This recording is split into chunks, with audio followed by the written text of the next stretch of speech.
nggak bisa menguasai mulut kita, nggak bisa menguasai mata kita, telinga kita, semua hal di dalam tubuh kita. Nah, berarti kita tidak memiliki buah roh. Tapi itu berproses. Nggak ada yang instan.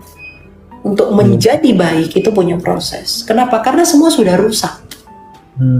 Kita pada awalnya diciptakan baik.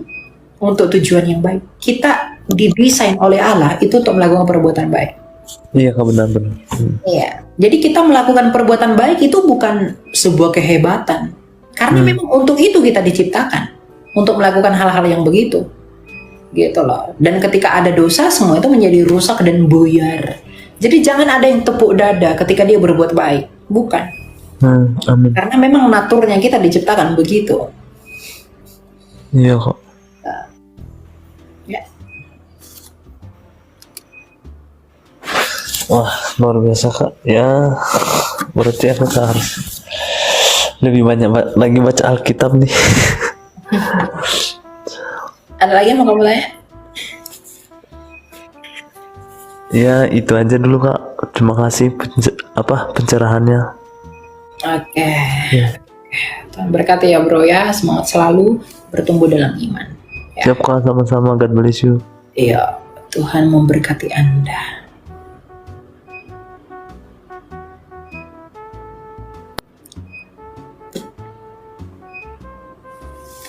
Kak, kenapa nggak jadi pendeta? Saya tidak suka di gedung. Saya sukanya langsung satu-satu, tap, gitu ya. Saya tidak orang yang performance church, saya orang yang church planting, ya, to build the ecclesia yang sesungguhnya, gitu. Itu kalau saya ya.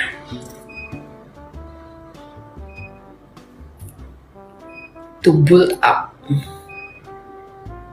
the ecclesia.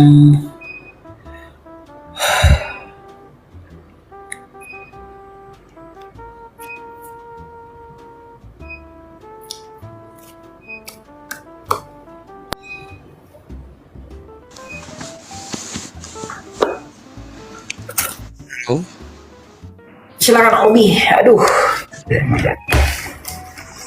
Silakan bro. terima kasih kesempatan. Bisa kedengaran ya? Ada. Ya, terima kasih kesempatan dari kawan kita Elia Miron dalam penjelasannya menarik. Saya Kristen Katolik, Ya. bahwa sebenarnya kita Kristen apapun itu, menurut saya ya, pandangan saya ya, kita sebenarnya lebih mudah memahami akan apa yang sebenarnya sudah tertulis di dalam kitab suci, mulai dari kitab Kejadian sampai Wahyu. Karena kalau misalnya kita bandingkan dengan kepercayaan saudara-saudari kita yang muslim, mereka tidak semudah dengan kita untuk memahami apa yang mereka imani. Kalau kita kan tertulis atau bisa diterjemahkan dalam bahasa Indonesia yang kalau kita punya kemauan untuk mau membaca, kita bisa mengerti. Cuman kadangkala saya coba mengerti, kadangkala kan kita mengaku agama Kristen, tapi kita sebenarnya hanya sebagian kecil yang punya kemauan untuk membaca seluruh apa yang tertera di dalam kitab suci. Yang seperti saya pernah ikuti diskusi Elia dengan siapa ya, lupa saya, pada channel YouTube, bahwa itu adalah fakta sejarah yang tidak bisa terbantahkan. Sehingga ketika, simpel saja buat saya, ketika kita berdiskusi dengan teman-teman yang beda kepercayaan, kita sebenarnya bisa menjelaskan ketika kita bisa membaca seluruh. Cuman karena kendala kita orang Kristen yang tidak membaca seluruhnya, maka kita lebih banyak mengutip sana mengutip sini ya, ayat yang kita kutip sesuka hati kita, dan kita coba membanding-bandingkan dalam perjanjian lama dan perjanjian baru. Mungkin pada kesempatan ini saya tidak ada pertanyaan untuk saya ajukan kepada Elia ya. Cuman bagi saya sangat menarik kehadiran Elia di zaman sekarang ini, yang kita terang-terangan dan mau bicara tentang apa yang kita imani, apa yang kita percaya. Tuh. Tapi kita juga tidak bisa memaksakan apa yang kita imani, apa yang kita percaya, supaya orang juga mengimani apa yang kita imani sekarang ini. Karena bagi saya, orang punya kehendak bebas untuk memilih jalan sendiri. Ketika dia punya kehendak bebas, dan kehendak bebas itu dia mau nyatakan untuk masuk dalam gereja Kristen apapun itu, gereja universal itu selalu terbuka. Siapapun yang mau menjadi anggota gereja silakan, ya, lewat pembaptisan dan sebagainya.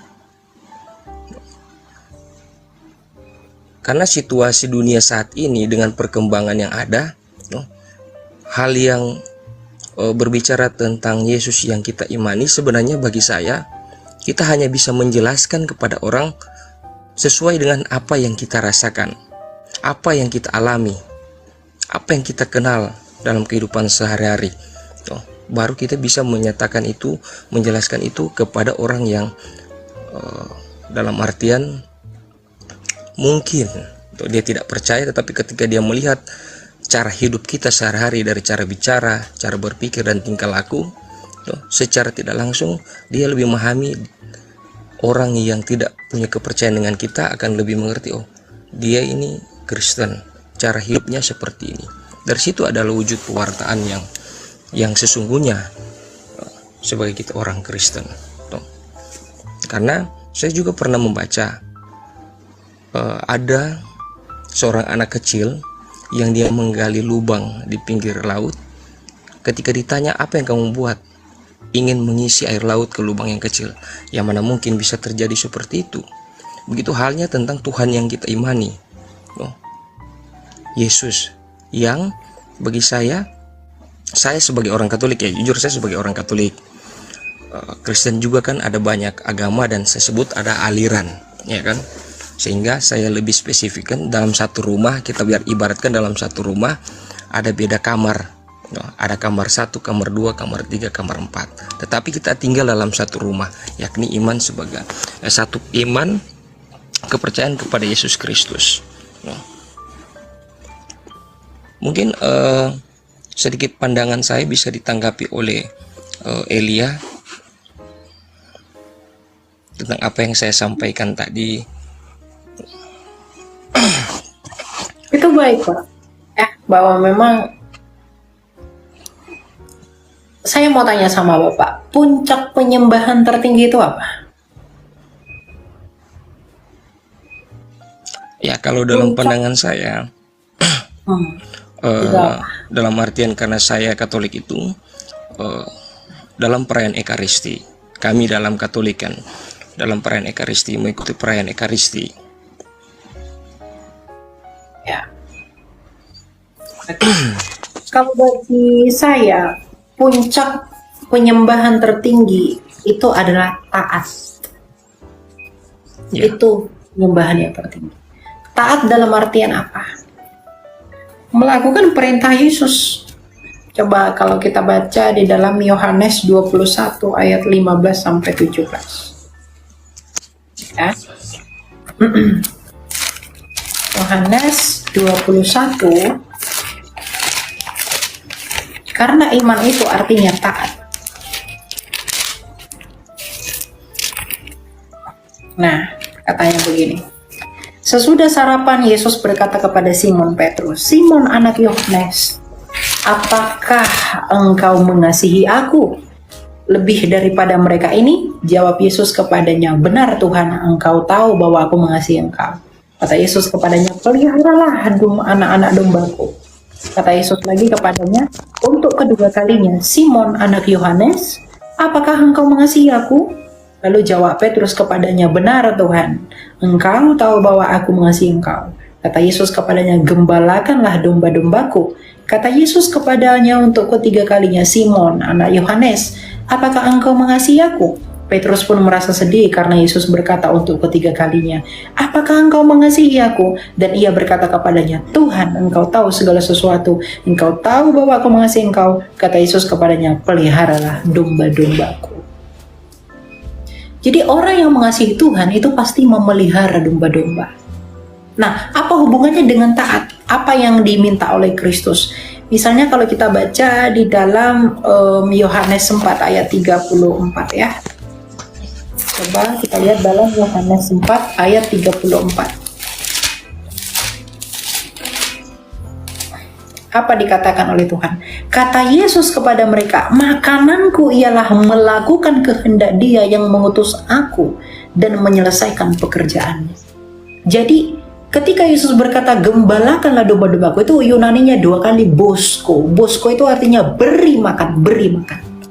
Ketika kita memberi makan, makanannya makanan dalam pemahaman siapa? Pemahaman Yesus. Makanan Yesus itu apa? Di ayat 34. Kata Yesus kepadanya, "Makananku ialah melakukan kehendak Dia yang mengutus aku dan menyelesaikan pekerjaan." Jadi Tuhan Yesus itu mau kita taat. Kamu taat dan selesaikan pekerjaanmu. Kamu taat. Ibadah-ibadah, ritual-ritual itu tidak berkenan bagi Allah kalau kita tidak taat. Coba kita baca di dalam 1 Samuel Yeremia 7 ya, ayat 21 sampai 23. Yeremia 7.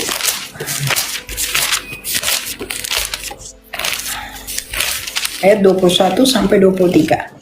"Beginilah firman Tuhan semesta alam Allah Israel, tambahkan saja kurban bakaranmu pada kurban sembelihanmu dan lahaplah dagingnya. Sungguh aku tidak berbicara atau memberi perintah kepada nenek moyangmu tentang kurban bakaran dan kurban sembelihan ketika aku membawa mereka keluar dari tanah Mesir.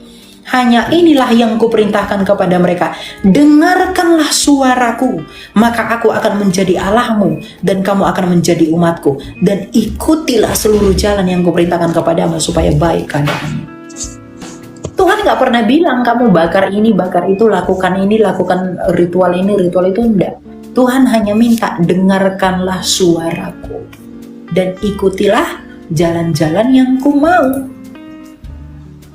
Makanya bagi penghayatan iman kita, penghayatan iman saya, ketaatan itu adalah puncak penyembahan tertinggi. Percuma kita ke gereja, percuma kita melakukan ibadah dan lain-lain, tapi kalau kita tidak taat, tak menjadi taat itu susah sekali. Saya pun belum taat sempurna. Masih banyak hal-hal yang saya lakukan, dosa yang saya lakukan. Ya. Tetapi menjadi taat itu adalah kerinduan dari kita semua. Itu puncak ibadah tertinggi kita, menjadi taat. Nah, dalam hal ini menjadi taat itu adalah cita-cita semua orang Kristen. Coba kalau kita lihat di dalam 1 Samuel 15 ayat 22 ya. 1 Samuel 15, apa kata Tuhan?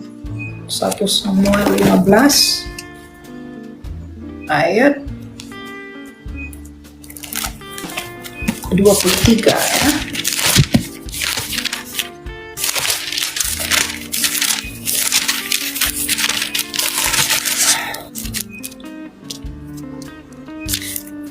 Tapi kata Samuel, apakah Tuhan berkenan pada kurban bakaran dan kurban sembelihan sama seperti kepada mendengarkan suara Tuhan?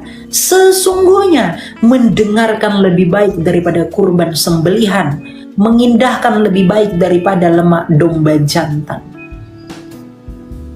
Pembangkangan sama seperti dosa bertenung, keras kepala sama seperti kejahatan menyembah berhala. Karena engkau telah menolak firman Tuhan, ia pun menolakmu sebagai raja.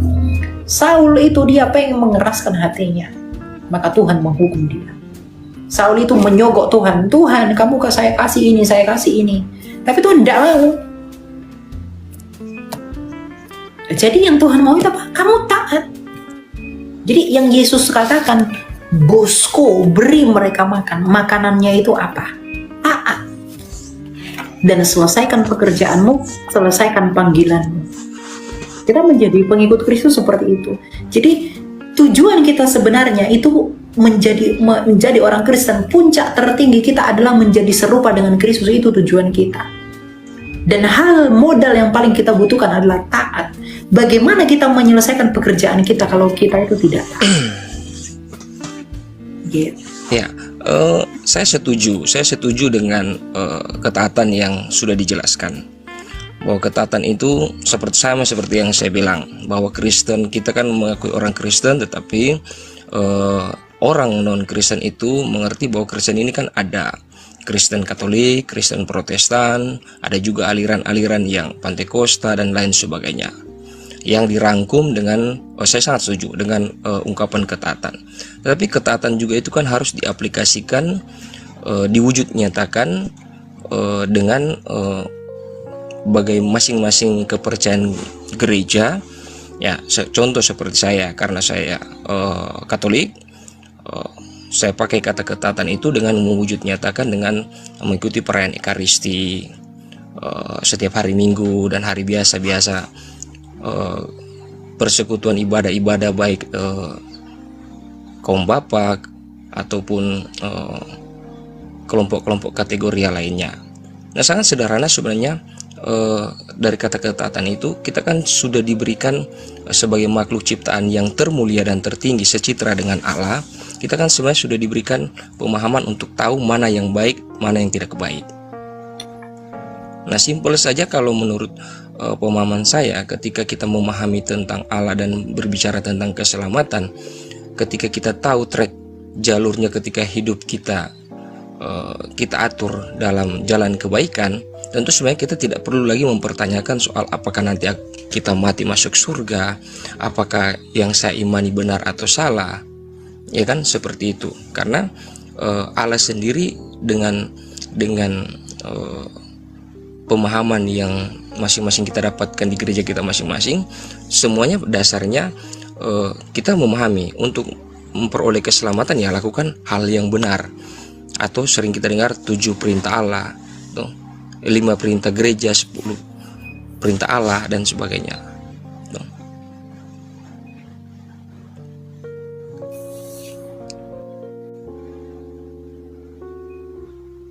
Ya, begitu Kak.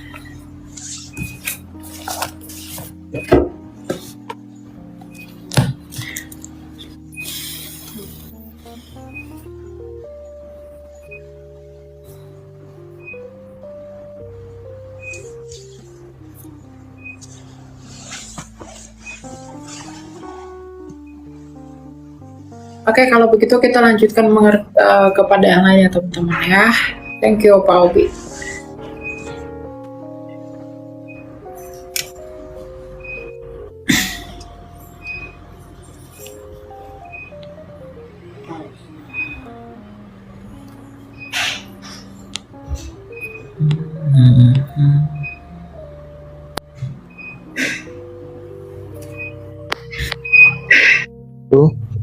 Ya, silakan Kalfa. Oke. Aku mau bertanya, ini perihal tentang faith ya, iman. Kalau menurut Elia, bagaimana perihal tentang kedewasaan iman itu? Jadi kayak iman yang dewasa, iman yang belum dewasa, atau iman yang dangkal gitu. Jadi kayak misalnya dalam satu persekutuan begitu, jemaat yang everything, segala sesuatu itu harus selalu pendeta, ya, kayak sakit sedikit aja itu harus selalu pendeta. Nah, itu dinilai oleh jemaat bahwa ketika pendeta itu 1 kali 24 jam bisa hadir di segala kebutuhan jemaat, di sementara jemaat itu jumlahnya kan tidak sedikit, itu banyak. Jadi kadang ada beberapa yang tidak bisa dipenuhi sesuai dengan keinginan mereka, tetapi bagi para pelayan yang mampu memenuhi itu, atau mungkin 90% memenuhi itu dianggap sebagai pendeta atau pelayan yang berhasil, dan ada rasa kebanggaan mungkin di diri para pelayan ketika mampu melakukan itu. Tetapi kalau dari sudut pandang saya, justru sebenarnya di sana adalah letak kegagalan seorang pelayan itu untuk mendewasakan iman jemaat. Sebab kalau seorang pelayan itu hadir di tengah-tengah jemaat, itu meneguhkan iman, menumbuhkan iman. Jadi tidak selalu mengandalkan si pelayannya itu. Jadi ketika mereka membutuhkan Tuhan, mereka tahu bagaimana caranya datang kepada Tuhan gitu loh. Jadi kalau perihal hal ini mungkin bisa diberi penjelasan dari sudut pandangnya Elia ini seperti apa? Ya. Iman yang dewasa, iman itu tidak selalu dimiliki oleh pendeta. Jadi kalau Bapak menggunakan case yang seperti itu kemudian menanyakan kedewasaan iman, itu tidak tepat menurut saya. Karena begini Pak, iman itu kan kita baca dulu dalam Ibrani 11 ayat 1 ya. Saya lebih suka baca buku daripada melihat artikel. Jadi saya lebih suka pakai Alkitab kertas daripada Alkitab online. Ya, itu jadi maaf kalau agak lama ya. Mana ini Ibrani-nya? Ibrani 11 ayat 1. Iman adalah dasar dari segala sesuatu yang diharapkan dan bukti dari segala sesuatu yang tidak dilihat. Jadi iman itu Pak, imannya. Lalu bagaimana sebenarnya iman yang dewasa? Iman yang dewasa itu adalah pokoknya Yesus adalah Tuhan dalam keadaan yang bagaimanapun. Mau dia sakit, mau dia happy, mau dia senang, mau dia susah, mau dia menderita, mau dia sukses, mau dia nggak sukses, Yesus tetap nomor 1 dalam hidupnya. Itu iman yang dewasa. Coba kita lihat contohnya di dalam Daniel 3 ya. Daniel 3 ayat 16. Kita lihat teladan Daniel ya, di dalam Daniel 3 ayat Mazmur Daniel 3 ayat 16 ya. Katakan begini, Sadrak, Mesak, dan Abednego menjawab Raja Nebukadnezar, tidak ada gunanya kami memberi jawab kepada Tuhanku dalam hal ini. Jika Allah kami yang kami puja sanggup melepaskan kami, Ia akan melepaskan kami dari perapian yang menyala-nyala itu, dan dari raja dalammu, dari dalam tanganmu ya Raja. Tetapi seandainya tidak, hendaklah Tuhan mengetahui ya Raja, bahwa kami tidak akan memuja dewa Tuanku dan tidak akan menyembah patung emas yang Tuanku dirikan itu. Nah, ini berbicara tentang iman yang dewasa. Ya, dikatakan apa? Sadrak, Mesak, dan Abednego itu memiliki iman yang sangat dewasa. Mereka mengatakan apa? Tuhan kami bakal bisa melepaskan kami. Makanya di Ibrani 11 tadi dikatakan iman adalah pengharapan. Sadrak, Mesak, dan Abednego itu memiliki pengharapan di dalam kekuasaan Allah mereka. Tapi dia berkata apa? Tapi seandainya pun tidak, saya nggak mau mengkhianati Tuhan saya dengan menyembah Allah lain. Jadi baik iya ataupun tidak, dalam kondisi menang ataupun kalah, Tuhan tetap menjadi prioritas dalam hidup dia. Itu iman yang dewasa. Jadi kedewasaan iman itu dia dari buahnya. Dewasa nggak dia di dalam berbuah? Ada nggak buahnya dia? Karena nggak mungkin orang berbuah, karena nggak mungkin pohon itu berbuah kalau dia belum matang. Nggak mungkin pohon itu berbuah kalau dia belum dewasa. Jadi iman yang dewasa itu ditandai dengan apa? Buah-buah iman atau buah-buah roh. Itu tanda orang yang beriman dewasa. Kalau ada orang mengaku beriman, tapi imannya masih seperti anak-anak, dia tidak pernah beriman. Semakin orang berbuat banyak, berbuat baik, imannya semakin dewasa. Karena nggak mungkin kalau imannya tidak dewasa, dia tidak mungkin bisa berbuat demikian. Iman yang benar di dalam Kristus. Karena banyak orang berbuat baik tetapi beriman kepada yang bukan Kristus, itu pun sia-sia di hadapan Allah. Di hadapan manusia itu saleh sekali. Baik sekali dia ya. Dia berikan ininya, dia berikan itunya, tapi dia tidak beriman kepada Kristus, itu sia-sia bagi Allah. Kenapa? Dia tidak memiliki pendamaian di dalam Kristus. Jadi di dalam Kristus kita patut bermegah. Bermegah itu bukan dalam arti menyombongkan diri, tapi kita bangga bahwa Kristuslah yang menjadi batu penjuru saya. Saya berbuat baik, perbuatan baik saya itu diperhitungkan oleh Tuhan. Karena apa? Saya beriman kepada Dia yang telah menyelesaikan dan mendamaikan saya dengan Allah. Sehingga tidak ada perlu lagi yang kita bayarkan. Gak ada perlu lagi kejahatan yang kita tuai.